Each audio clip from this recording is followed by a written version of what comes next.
இந்த வீடியோல நம்ம நிறைய படத்தோட வசூல பார்க்க போறோம். டாக்ஸிக் படத்தோட அட்வான்ஸ் புக்கிங் ஒரு செம்ம நம்பர் வந்திருக்கு. அது எவ்வளோ அப்படிங்கிறத பார்ப்போம். விஸ்வநாதன் சென்ஸ் இதுவரை 9 நாள் வசூல் எவ்வளோ? ராமன் லீலா அந்த படம் வந்து டே 2 கலெக்ஷன் எவ்வளோ? மொதராத்திரி அப்படிங்கிற படம், அப்புறம் ஒன் மேன் அப்படிங்கிற ஒரு படம் ஒரே ஒருத்தர் மட்டும் முழு படத்தை எடுத்திருக்காரு. எல்லாமே ஒர்க் பண்ணியிருக்காரு. அந்த படம் எப்படி செகண்ட் டே பெர்ஃபார்ம் பண்ணியிருக்கு அப்படிங்கிறத பார்ப்போம். இது மட்டும் இல்லாம ஸ்பைடர்மேன் பிராண்ட் நியூ டே, டிசி இன்னும் சில படங்கள், தெலுங்கு படமும் ஒரு மலையாள படமும் பெரிய சம்பவம். இருமுடியும் அப்புறம் பெத்தலகம் குடும்ப யூனிட் அப்படிங்கிற படம். இந்த 2 படமும் பெரிய சம்பவம் பண்ணிடுச்சு நேத்து சனிக்கிழமை. ஸோ இது எல்லாத்தையுமே இந்த வீடியோல ரொம்ப தெளிவா பார்க்க போறோம். அதுக்கு முன்னாடி நீங்க பண்ண வேண்டியது ஒண்ணே ஒண்ணு தான். இந்த வீடியோவ ஃபுல்லா பார்க்கணும். இந்த வீடியோவுக்கு ஒரு லைக் அப்படிங்கிறத பிரஸ் பண்ணிடுங்க. அப்புறம் அந்த ஹைப் அப்படிங்கிற ஆப்ஷன். அப்புறம் நேத்து வீடியோல நான் வந்து ஒரு ஃப்ரேம் ஒண்ணு வச்சிருந்தேன். ஸ்க்ரீன்ல காட்டுறேன் பாருங்க. இதுதான் அந்த ஃப்ரேம். நெறைய பேர் கரெக்ட்டா கெஸ் பண்ணியிருந்தீங்க. ஆமாங்க, சேதுபதி அப்படிங்கிற படம் தான்.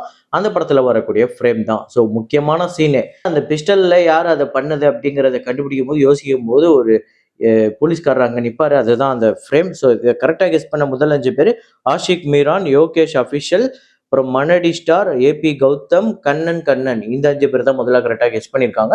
இன்னைக்கு வந்து ஒரு ஃப்ரேம் ஒண்ணு வச்சிருக்கேன். அது என்ன ஃப்ரேம், என்ன படம் அப்படிங்கிறத கெஸ் பண்ணுங்க. கமெண்ட்ல போடுங்க.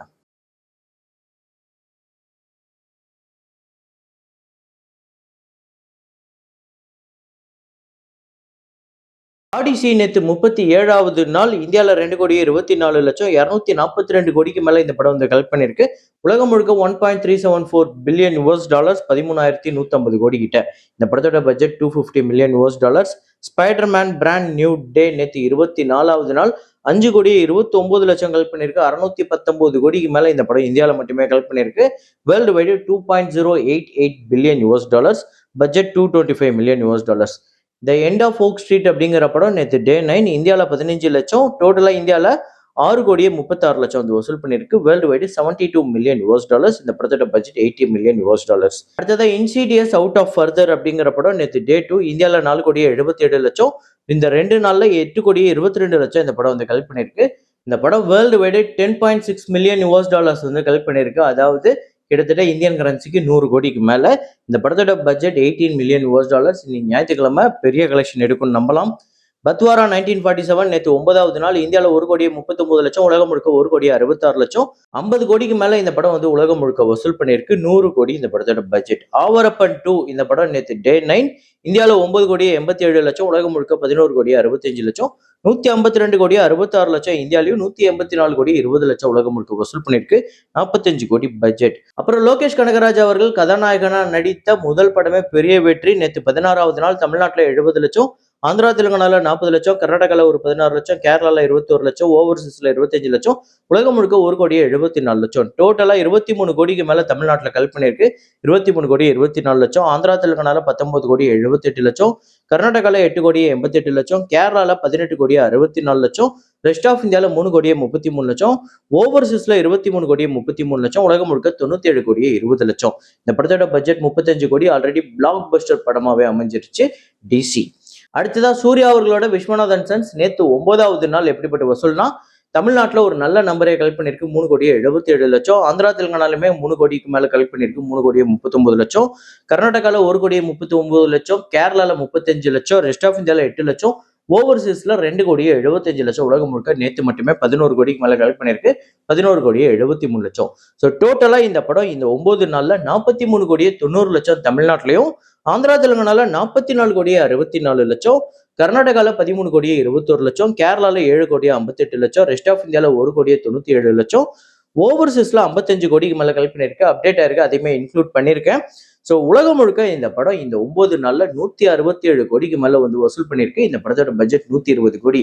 தமிழ்நாடை தவிர எல்லா இடத்துலையுமே இந்த படம் ஒரு பெரிய பிளாக் பஸ்டராகவே அமைஞ்சிருக்கு. தமிழ்நாட்டில் இன்னொரு நல்ல நம்பர் தேவைப்படுது. அதாவது இன்னொரு 35 கோடி கிட்ட வசூல் பண்ணாலே இந்த படம் ஓரளவுக்கு பிரேக் ஈவன் ஆகிறதுக்கு வாய்ப்பு இருக்கு. பாப்போம் வரப்போற நாட்கள்ல எப்படி பர்ஃபார்ம் பண்ணுதுன்னு. அப்புறம் காலிஃபா இந்த படமே வசூல்ல அப்டேட் ஆயிருக்கு. அதையுமே நான் இன்க்ளூட் பண்ணியிருக்கேன். நேத்து 3வது நாள் கேரளால 2 கோடியே 19 லட்சம், ரெஸ்ட் ஆஃப் இந்தியாவில் 60 லட்சம், ஓவர்சீஸ்ல 4 கோடியே 15 லட்சம், உலகம் முழுக்க 6 கோடியே 94 லட்சம் கலெக்ட் பண்ணியிருக்கு. டோட்டலா கேரளால இந்த படம் 10 கோடிக்கு மேல கலெக்ட் பண்ணியிருக்கு. ரெஸ்ட் ஆஃப் இந்தியாவில் 2 கோடியே 10 லட்சம், ஓவர்சீஸ்ல 14 கோடியே 55 லட்சம், உலகம் முழுக்க 26 கோடியே 70 லட்சம் இந்த படம் வந்து வசூல் பண்ணியிருக்கு. இந்த படத்தோட பட்ஜெட் அப்ராக்சிமேட்டா 40 கோடி. ஸோ இந்த ஓப்பனிங் வீக்கெண்டுக்குள்ள 30 கோடியை தாண்டி போயிடும். 33, 34 கோடி கிட்ட வரதுக்கு வாய்ப்பு இருக்கு. ஸோ நீங்க எத்தனை பேர் இந்த படம் பார்த்துட்டீங்க, எப்படி இருக்கு அப்படிங்கிறத சொல்லுங்க. அப்புறம் நிவின் பாலி, மமிதா பைஜு நடிச்ச பெத்லகம் குடும்ப யூனிட் ஒரு பெரிய நம்பரை கல் பண்ணியிருக்கு. நேற்று 2வது நாள் கேரளால 6 கோடியே 22 லட்சம், கர்நாடகால 1 கோடியே 8 லட்சம், ரெஸ்ட் ஆஃப் இந்தியால 85 லட்சம், ஓவர்சீஸ்ல 13 கோடியே 85 லட்சம், உலகம் முழுக்க நேத்து மட்டுமே 22 கோடி வந்து வசூல் பண்ணிருக்கு. டோட்டலா 10 கோடியே கடந்திருக்கு 2 நாள்ல. கேரளால 10 கோடியே 77 லட்சம், கர்நாடகால 1 கோடியே 73 லட்சம், ரெஸ்ட் ஆஃப் இந்தியால 1 கோடியே 15 லட்சம், ஓவர்சீஸ்ல 23 கோடியே 85 லட்சம் இந்த படம் வந்து கலெக்ட் பண்ணிருக்கு. இந்த 2 நாள்ல உலகம் முழுக்க 37 கோடியே 50 லட்சம். இந்த படத்தோட பட்ஜெட்டே 30 கோடி தான். வசூல் ரீதியா 2 நாள்ல இந்த படம் அடிச்சு துவம்சம் பண்ணிடுச்சு. இன்னையோட போனா 50, 60 கூட தாண்டி போறதுக்கு வாய்ப்பு இருக்கு. நீங்க எத்தனை பேர் இந்த படத்தை பார்த்துட்டீங்க, எப்படி இருக்கு அப்படிங்கறத கமெண்ட்ல போடுங்க. ஸோ மலையாள படம்ல பெத்லகம் குடும்ப யூனிட் ஒரு பெரிய சம்பவம்னா, இருமுடி தெலுங்குல பெரிய கலெக்ஷன். இருமுடி நேற்று 2வது நாள் எவ்வளவு வசூல்னா, ஆந்திரா தெலுங்கானால 15 கோடியே 95 லட்சம், கர்நாடகால 2 கோடியே 15 லட்சம், ரெஸ்ட் ஆஃப் இந்தியால 98 லட்சம், ஓவர்சீஸ்ல 5 கோடியே 25 லட்சம், உலகம் முழுக்க 24 கோடியே 33 லட்சம் இந்த படம் வந்து கலெக்ட் பண்ணியிருக்கு நேத்து 2வது நாள். ஸோ டோட்டலா 30 கோடியே 70 லட்சம் ஆந்திரா தெலுங்கானாலையும், கர்நாடகால 3 கோடியே 60 லட்சம், ரெஸ்ட் ஆஃப் இந்தியால 1 கோடியே 83 லட்சம், ஓவர்சீஸ்ல 11 கோடியே 90 லட்சம். 2 நாள்ல இந்த படம் உலகம் முழுக்க 48 கோடிக்கு மேல வசூல் பண்ணியிருக்கு. இந்த படத்தோட பட்ஜெட்டே 45 கோடி தான். இந்த படம் பார்த்தவங்க எல்லாருமே சூப்பரா இருக்கு அப்படின்னு சொல்றாங்க. ரொம்ப நாள் கழிச்சு ரவிதேஜா அவர்களோட படத்துக்கு ஒரு நல்ல ரெஸ்பான்ஸ் வந்திருக்கு. பெரிய கலெக்ஷன், பெரிய ஓப்பனிங் வந்திருக்கு. ஆக்சுவலா இன்னைக்கு இதோட பெரிய நம்பர் வரப்போகுது. டபுள் மடங்கு வந்தாலே ஆச்சரியப்படுறதுக்கு இல்லை, ஏன்னா அந்த அளவுக்கு நம்பர் வந்துகிட்டு இருக்கு. ஸோ பார்ப்போம் இன்னையோட இந்த படம் வந்து எவ்வளவு கலெக்ட் பண்ண போகுதுன்னு. இருந்தாலும் உங்களோட ப்ரெடிக்ஷனை கமெண்ட்ல போடுங்க. அப்புறம் ஒன் மேன் அப்படிங்கிற ஒரு தமிழ் படம், ஒரே ஒருத்தர் மட்டும் கஷ்டப்பட்டு முழு படத்தையும் எடுத்திருக்காரு. ஸோ இந்த படம் வந்து தமிழ்நாட்டில் 1 லட்சம் தான் நேத்துமே 2வது நாள் கலெக்ட் பண்ணியிருக்கு. டோட்டலா 2 லட்சம். ஏன்னா இந்த படத்துக்கு ரொம்ப ரொம்ப கம்மியான ஷோஸ். ஆக்சுவலா இந்த படத்தை தியேட்டர்ல போய் பார்க்கணும், இந்த மாதிரி ஒரு கலைஞனுக்கு சப்போர்ட் பண்ணணும் அப்படின்னு நினைக்கிறவங்களுக்கு கூட பக்கத்துல நியர்பை தியேட்டர்ஸ்ல இல்ல படம் அப்படிங்கிறது தான் உண்மை. இப்ப ஆக்சுவலா எனக்கு தெரிஞ்ச ஒருத்தரே இந்த படத்தை நான் போய் பார்க்கலாமா அப்படிங்கும்போது, இங்க பக்கத்துல நம்ம ஏரியா பக்கத்துல எதுவுமே ஓடலையேங்க அப்படிங்கும்போது, ஐயோ அப்ப எங்க இருக்குன்னா கொஞ்சம் லாங்கா இருக்கு. ஸோ லாங்கா போறதுக்கு கொஞ்சம் யோசிக்கிறாங்க. மேபி இந்த படத்துக்கு பக்கத்துல இருக்கக்கூடிய நிறைய தியேட்டர்ல ஸ்கிரீன்ஸ் கிடைச்சது அப்படின்னா, அதாவது நான் சொல்றது நிறைய ஷோஸ் கிடைச்சது அப்படின்னா, மேபி இந்த படம் ஓரளவுக்கு ஒரு நல்ல வரவேற்பு கிடைக்கும் அப்படின்னு நம்பலாம். அதாவது ஒரு தனி நபர் இவ்வளோ விஷயத்த பண்ணியிருக்காரு. உண்மையிலே கேட்கறதுக்கே ஆச்சரியமா இருக்கு. இதை பத்தி எப்படி அவர் யோசிச்சாரு, இதை எப்படி செயல்படுத்த முடியும்னு நினைச்சாரு அப்படிங்கிறது தெரியல. ஆனா உண்மையிலே அவருக்கு ஒரு மிகப்பெரிய ஹேட்ஸ் ஆஃப். ஒருவேளை இந்த படம் உங்க வீட்டுக்கு பக்கத்துல தியேட்டர்ல இருந்தது அப்படின்னா போய் பாருங்க. கண்டிப்பா இந்த மாதிரி ஒரு கலைஞனுக்கு சப்போர்ட் பண்ணுங்க. ஆக்சுவலா கேட்கறதுக்கே ரொம்ப ஷாக்கிங்கா தான் இருக்கு. இந்த படத்துக்கு பெருசா ரெஸ்பான்ஸ் இல்லை அப்படிங்கிறதுக்கு. ஸோ இப்போ இவர் எப்படி ஒரு 5 வருஷம் கஷ்டப்பட்டு ஒரு படத்தை எடுத்தாரு, அதை கேட்கறதுக்கே நம்மளுக்கு ஆச்சரியமா இருக்கு. இதே மாதிரியே ஆப்போசிட்டா ஒரு விஷயம் நடந்துகிட்டு இருக்கு. அதையும் நம்ம பேசுவோம். அந்த படம் பேர் வந்து நியூ லை அப்படிங்கிற ஒரு சைனீஸ் அனிமேஷன் ஃபிலிம். இந்த படத்தை வெறும் 20,000ல இருந்து 30,000க்குள்ள செலவு பண்ணியாதான், நம்ம ஊர் காசுக்கே 20,000ல இருந்து 30,000 செலவு பண்ணி தான் இந்த படத்தையே எடுத்திருக்காங்க. ஒரு அம்மாவும் பையனும் ரொம்ப நாளா அந்த அனிமேஷன் ஃபிலிம் எடுத்திருக்காங்க. அதை பார்த்தா சுத்தமா அதை அவ்வளோ குவாலிட்டி, ரொம்ப புவர் குவாலிட்டி. இப்படி ஒரு மட்டமான படமா அப்படின்னு தான் அதோட டப்பிங்ல இருந்து எல்லாமே குவாலிட்டி கம்மியா இருக்கு. ஆனா இந்த படம் வசூல்ல எவ்வளவு தெரியுமா இது வரையும் கலெக்ட் பண்ணிருக்கு சைனா பாக்ஸ் ஆஃபீஸ்ல? கிட்டத்தட்ட 59 கோடி இந்த படம் வந்து கலெக்ட் பண்ணிருக்குங்க. ஆமாங்க, நியூ லை அப்படிங்கிற இந்த படத்தை நிறைய பேர் தியேட்டர்ல போய் உட்கார்ந்து அந்த குவாலிட்டியை பார்த்து கிண்டல் பண்ணி சிரிச்சுக்கிட்டு இருக்காங்க. ஒரு படத்தை கிண்டல் பண்ணி சிரிக்கிறதுக்காக கூட்டம் கூட்டமா போய் கோடி கோடியா பார்த்துக்கிட்டு இருக்காங்க. இல்ல எனக்கு புரியல. ஒருத்தர் கஷ்டப்பட்டு ஒரு படத்தை அவர் மட்டுமே எல்லாத்தையும் கஷ்டப்பட்டு எடுத்திருக்காரு. அவர் படத்துக்கு சுத்தமா ரெஸ்பான்ஸ் இல்லை, யாருமே பார்க்கறதுக்கு கூட ரெடியா இல்லை.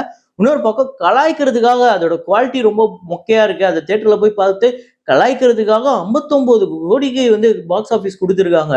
அப்ப பாத்துக்கோங்க மனுஷங்களோட மனநிலை எப்படி இருக்கு அப்படின்னு. இதை பத்தி நீங்க என்ன நினைக்கிறீங்க அப்படிங்கறத கமெண்ட்ல போடுங்க. அப்புறம் இந்த வாரம் வந்த தமிழ் படங்கள்ல முதராத்திரி அப்படிங்கிற படம் நேற்று 2வது நாள் ஒரு பிக்கப் இருக்கு.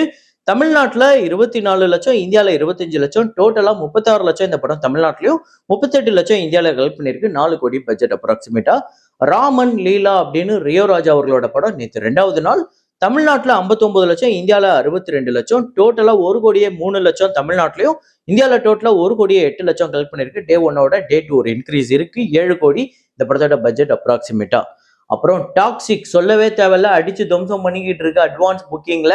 ஸோ எவ்வளோ அப்படின்னு பார்த்தீங்கன்னா, கர்நாடகாவில் 16 கோடி 55 லட்சம், தமிழ்நாட்டில் 39 லட்சம், ஆந்திரா தெலுங்கானால 28 லட்சம், கேரளாவில் 32 லட்சம், ரெஸ்ட் ஆஃப் இந்தியாவில் 13 கோடியே 88 லட்சம், ஓவர்சீஸ்ல 6 கோடியே 34 லட்சம். உலகம் முழுக்க இந்த படம் அட்வான்ஸ் புக்கிங்ல 37 கோடிக்கு மேல வசூல் பண்ணிருக்கு. 37 கோடியே 76 லட்சம். ஸோ 40 கோடியை நெருங்கி போய்கிட்டு இருக்கு. பார்ப்போம் இந்த படம் ஓப்பனிங் பெருசா வரப்போகுதான்னு. நீங்க எத்தனை பேர் இந்த படத்துக்காக வெயிட் பண்ணிட்டு இருக்கீங்க? நீங்க எத்தனை பேர் படத்தை புக் பண்ணிட்டீங்க அப்படிங்கறத கமெண்ட்ல போடுங்க. இதே மாதிரி ஒரு வீடியோல இதே மாதிரி கலெக்ஷன் ரிப்போர்ட்ல மீண்டும் நான் உங்களை சந்திக்கிறேன். Signing off Rahman.